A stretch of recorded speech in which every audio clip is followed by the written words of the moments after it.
A purificação do santuário e a doutrina do juízo investigativo.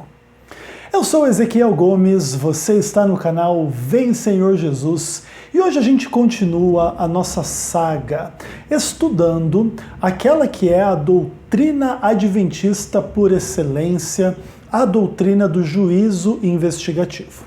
A gente tem feito um panorama relativamente amplo na introdução desta série, e então nos últimos 4 ou 5 vídeos eu tenho feito um aprofundamento um pouco mais específico em torno de Daniel 8, em conexão com outros capítulos do livro de Daniel e outros capítulos da Bíblia, como Hebreus 9, Levítico 16 e várias outras passagens da Bíblia que lidam com conceitos de santuário, sangue, purificação, perdão e um monte de coisa aí, enfim, voltada em relação a este assunto, ok?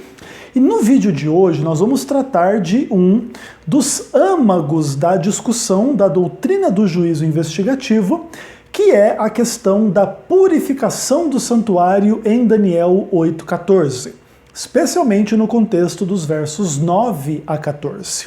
Também podemos levar em conta a exegese de Daniel 7, em comparação com Daniel 8, com Daniel 9, com Daniel 11, com Daniel 2... E a gente já estabeleceu que dentro da visão adventista, a visão do santuário sendo purificado é análoga à visão do ancião de dias assentado no trono e a abertura dos livros no tribunal celestial.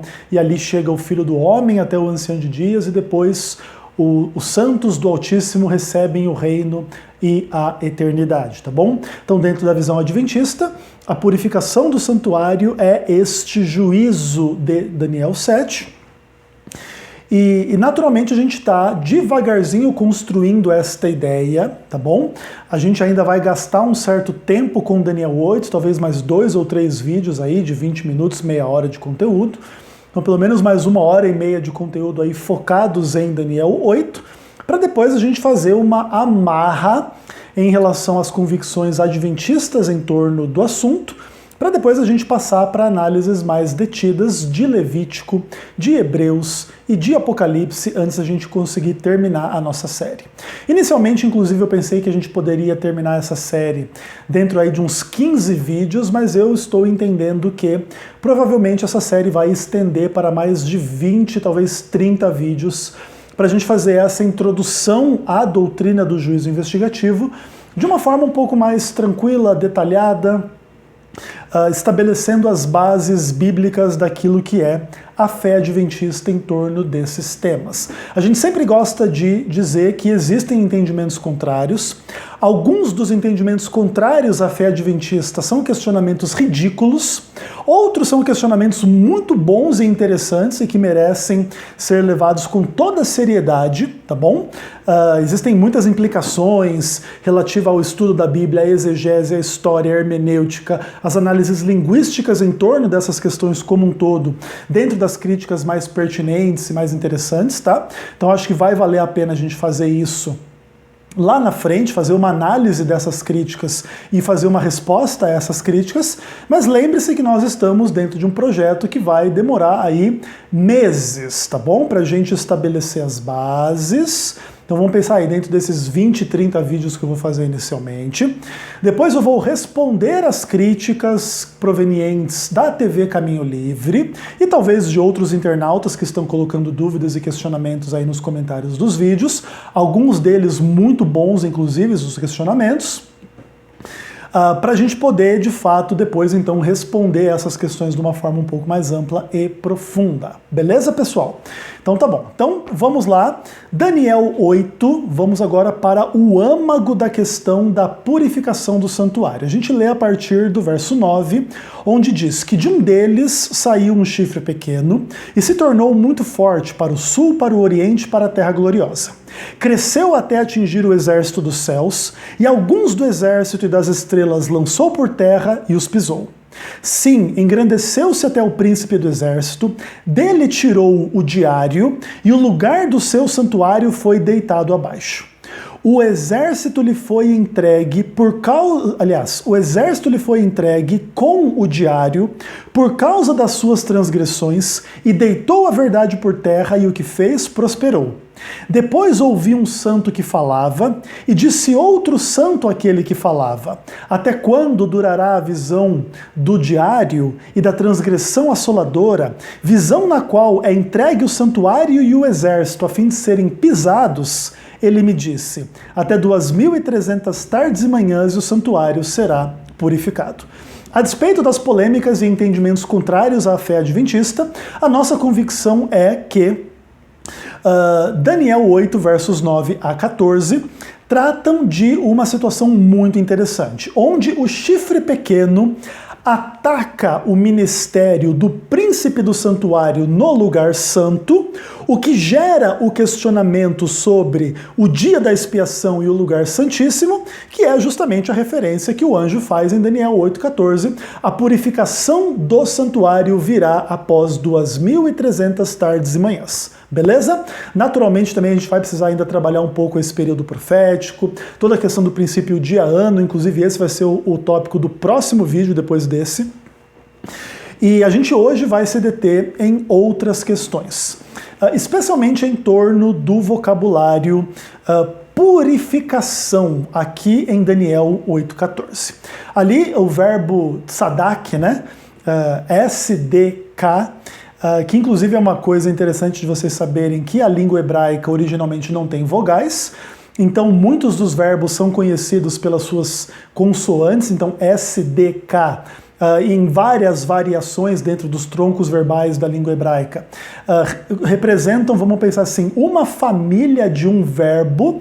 É como se a gente fosse falar do verbo andar, NDR, andei, andarei, andou. Então as vogais vão mudando, mas o NDR ali permanece. Então no hebraico mais ou menos assim também, as vogais vão mudando de acordo com o tempo verbal, o tronco verbal, etc.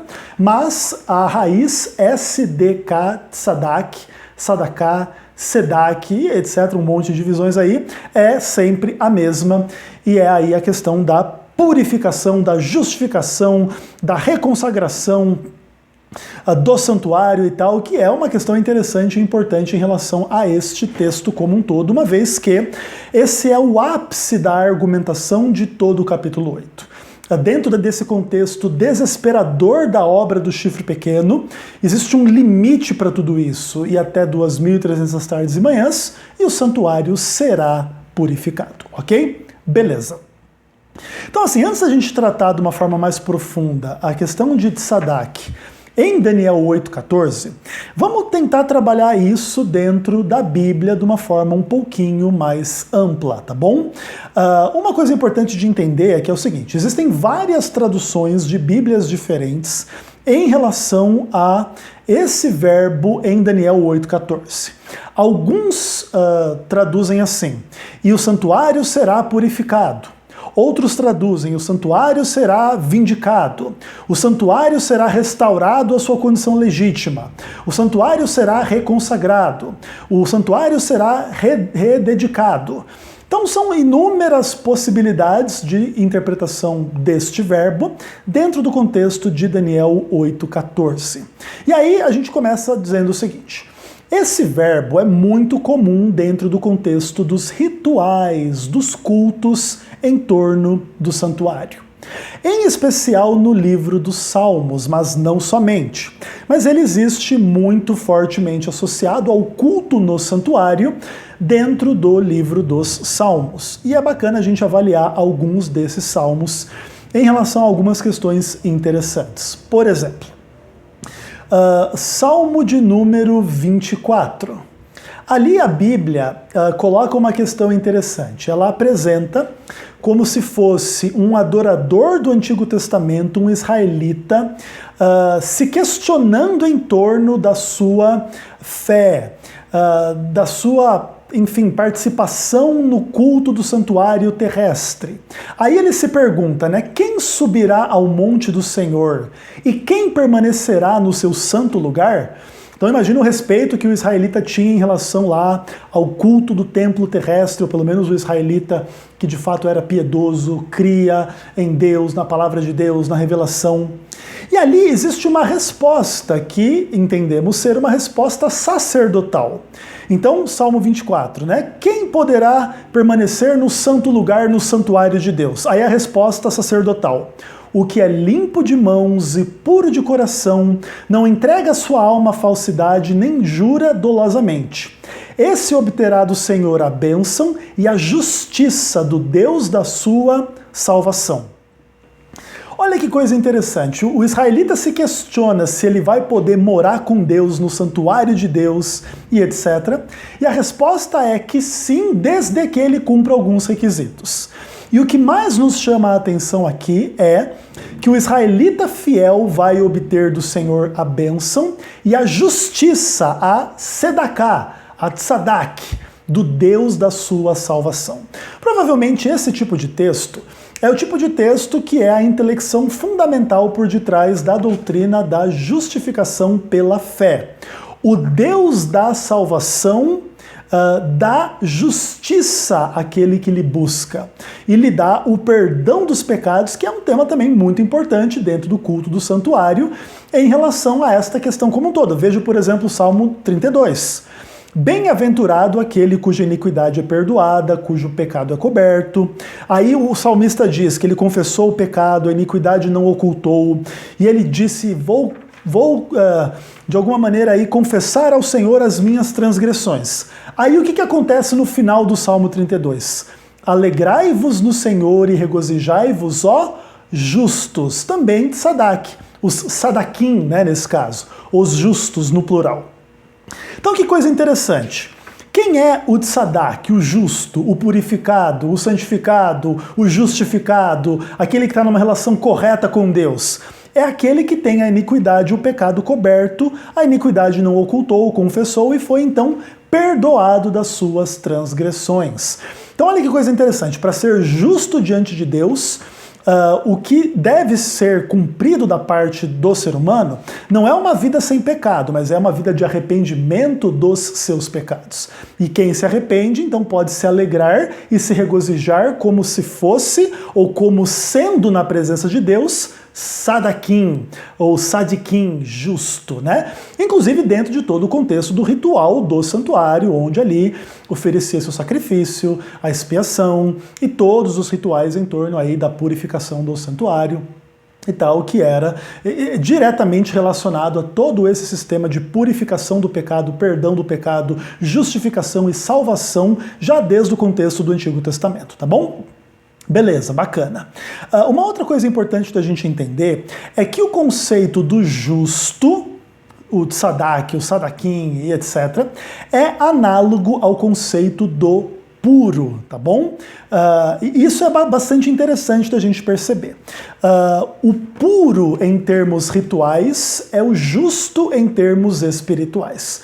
A gente sabe que no Antigo Testamento existe uma ampla teologia da pureza ritual, que inclusive vai gerar um monte de tradições em torno da lei, e depois Jesus inclusive vai inclusive criticar algumas dessas tradições, que inclusive vai dizer que os fariseus iriam então invalidar a palavra de Deus em nome de tradições, inclusive em relação à pureza ritual, lavagem de mãos e um monte de coisa, tá bom?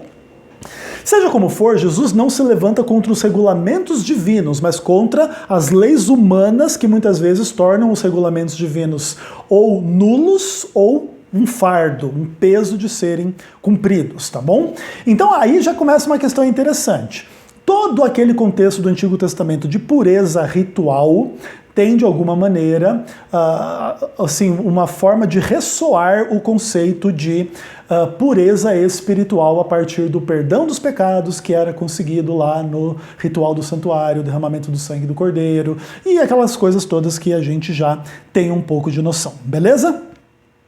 Então, assim, a gente percebe que tzadak é um termo que fala de justiça, de juízo, em contextos de salvação, e os salmos estão cheios desse tipo de coisas. Então vamos relembrar alguns usos desse verbo em alguns salmos. Veja, por exemplo, o adorador deveria entrar no santuário pelas portas da justiça, Sadakat, Sadak, Salmo 118, verso 19. Lá ele deveria fazer sacrifício de justiça, Sadak, Salmo 4, verso 5. O sacerdote que ia ministrar todo o ritual, ele era vestido de justiça, Sadak, Salmo 132, verso 9. O sacerdote deveria interceder pelo pecador diante do Deus da justiça, Sadak, Salmo 11, verso 7. Outra coisa, o adorador recebe no templo a justiça de Deus, Salmo 24, versos 5 e 6. Que mais? Por intermédio da mediação sacerdotal, do derramamento do sangue, Deus declara o indivíduo pecador Sadak, justo. Uma vez, então, que o crente foi declarado justo, purificado, vindicado, então ele pode participar do ritual e regozijar-se diante do Senhor como Sadak, justo.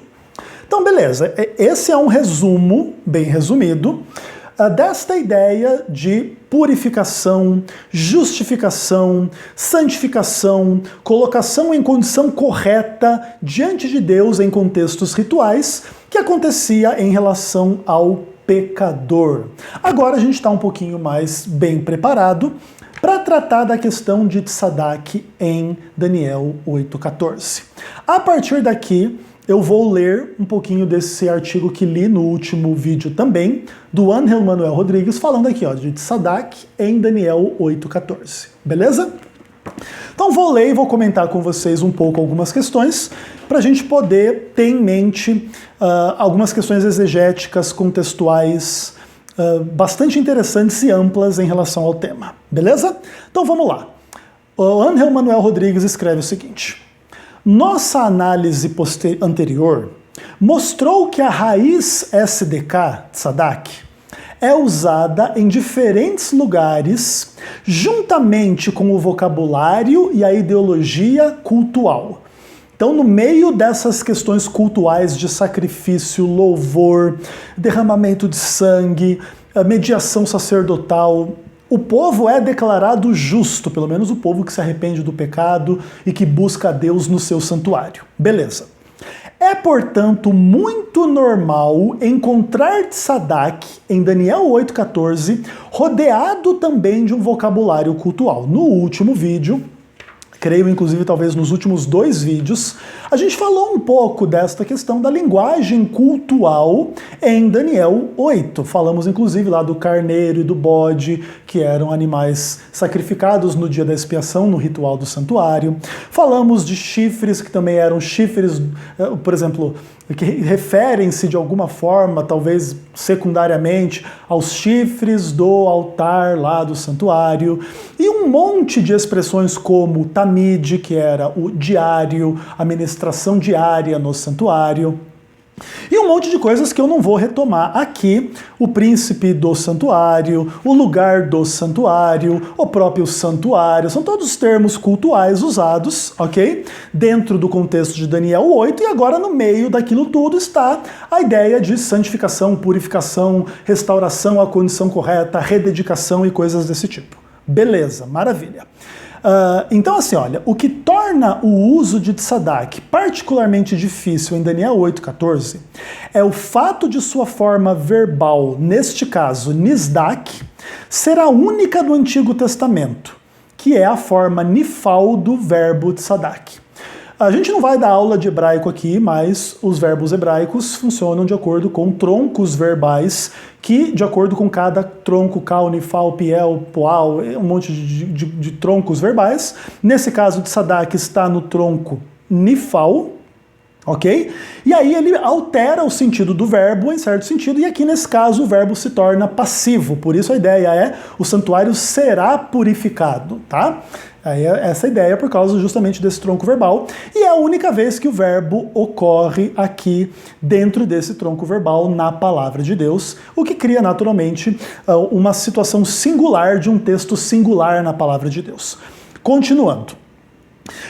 A pergunta que surge nesse contexto é: como devemos traduzir essa expressão? Diferentes sugestões têm sido apresentadas. O santuário será purificado, o santuário será justificado, o santuário será reintegrado em seu direito ou em sua condição correta, o santuário será trazido de volta à sua condição correta, o santuário será vindicado, etc. Todas essas traduções são possíveis. Aí ele continua. Já vimos que em contextos cultuais, a raiz tzadak pode expressar a ideia de justiça, purificação e vindicação. Daniel 8,14 pertence a uma perícope em que a terminologia e a ideologia cultual predomina. Estamos, consequentemente, livres para postular aqui um emprego cultual da raiz tzadak. Então, ainda que pairem dúvidas na mente de algumas pessoas sobre a melhor tradução do verbo, não pode haver dúvida que a melhor forma de traduzir é traduzir o verbo de tal forma em que ele denote esta linguagem, esta mentalidade do culto hebraico, tá? É o santuário sendo purificado, vindicado, restaurado, rededicado e etc. Todas essas traduções fazem sentido, é bom que vocês saibam, tá bom? Então vamos lá. Poderíamos traduzir Nizdak por ser declarado justo, vindicado, purificado. Daniel usou Nizdak porque essa é uma raiz muito rica em seu significado. Sua ênfase central é descrever um processo judicial soteriológico de julgar, absolver e salvar. Ajusta-se muito bem ao escopo cósmico da sua profecia apocalíptica.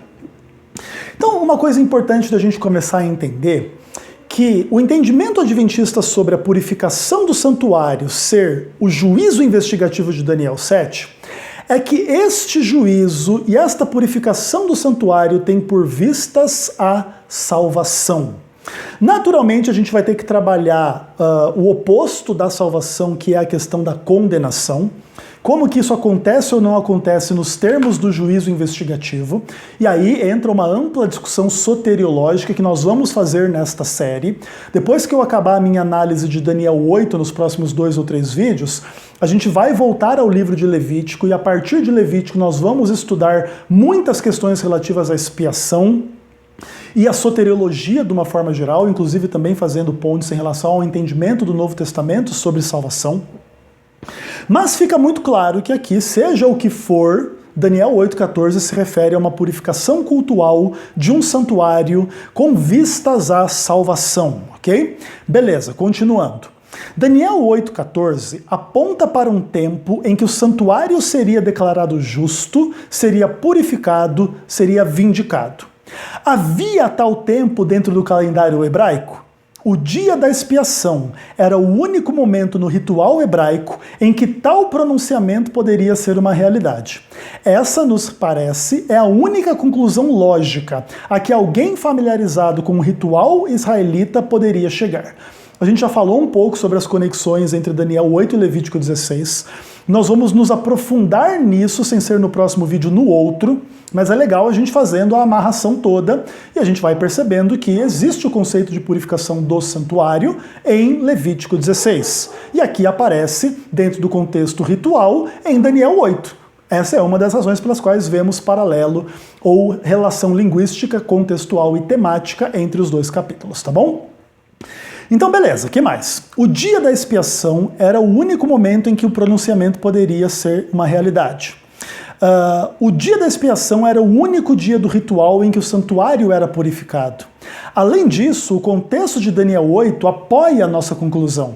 Já salientamos que nos versículos anteriores é feita referência à atividade sacerdotal no lugar santo, através do termo tamid, ou serviço contínuo, alguns traduzem sacrifício contínuo. Isso era uma referência ao que acontecia no lugar santo do santuário terrestre. Toda essa questão de levar até quando isso vai acontecer, naturalmente na mente do israelita, evocaria questões sobre o dia da expiação, onde o termo tamid nunca era usado. Então seria muito lógico ter uma referência à atividade sacerdotal no lugar santíssimo no contexto de Daniel 8. E essa é a referência encontrada em Daniel 8,14, purificação do santuário, dia da expiação que acontecia quando o sumo sacerdote adentrava no lugar santíssimo do santuário. Continuando. Com muita frequência é pressuposta uma conexão entre a purificação do santuário e a obra do chifre pequeno. Acredita-se, da parte de alguns, que a purificação do santuário é necessária por causa das atividades do chifre pequeno. Devemos prosseguir explorando esse problema à luz da linguagem cultual usada em Daniel 8, versos 9 a 14.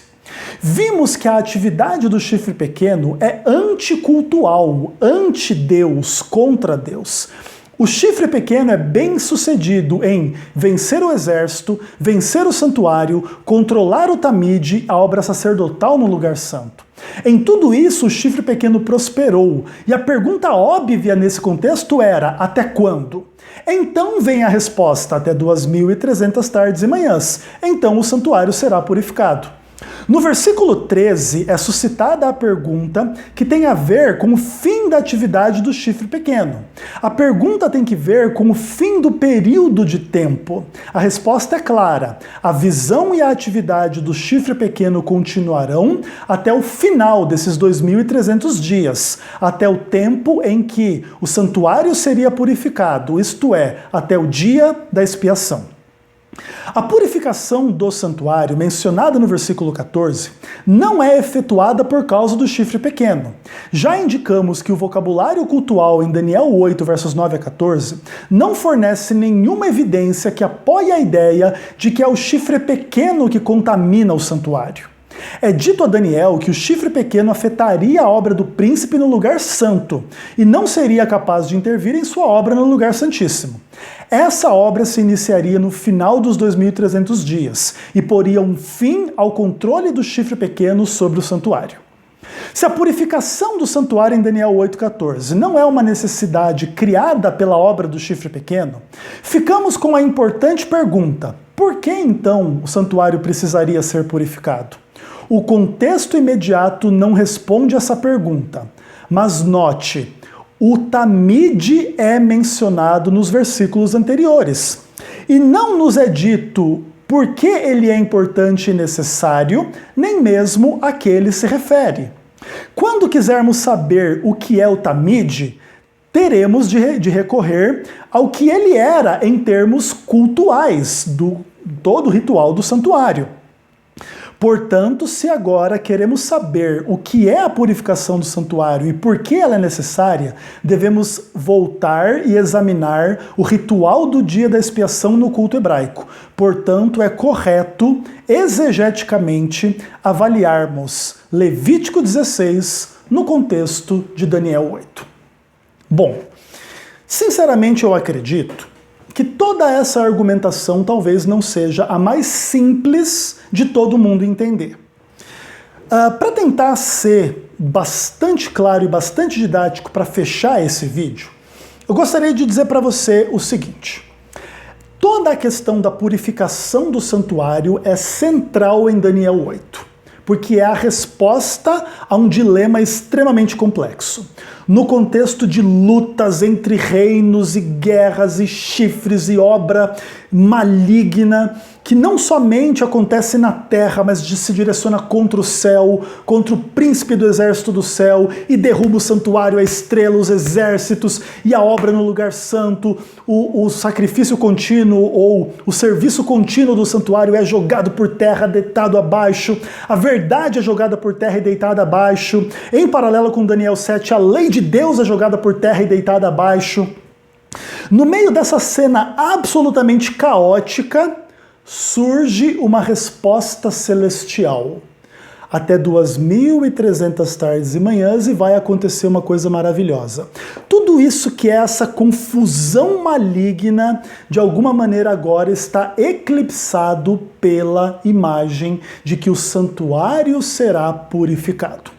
Naturalmente, vai permanecer a polêmica se esse santuário é o santuário da terra, se esse santuário é o santuário do céu, se essas 2.300 tardes e manhãs se referem a um período curto dentro de uma história na terra que já aconteceu no passado, ou se esse é um período longo na história que nos conduz a coisas que ainda estão acontecendo até hoje, que ainda vão acontecer até o fim dos tempos, quando a purificação do santuário será concluída, uma vez que ela começou no final das 2.300 tardes e manhãs. E tudo isso é muito interessante e muito importante, mas o texto de Daniel 8 sozinho não responde todas as perguntas. Por isso a gente faz conexões com esse mesmo tema, ou essas mesmas ideias, mesmas palavras, em outros momentos da Bíblia, como o livro dos Salmos, como o livro de Hebreus, como o livro de Levítico, para a gente poder criar, no mínimo, um quadro de uma mentalidade bíblica em torno do assunto, ok?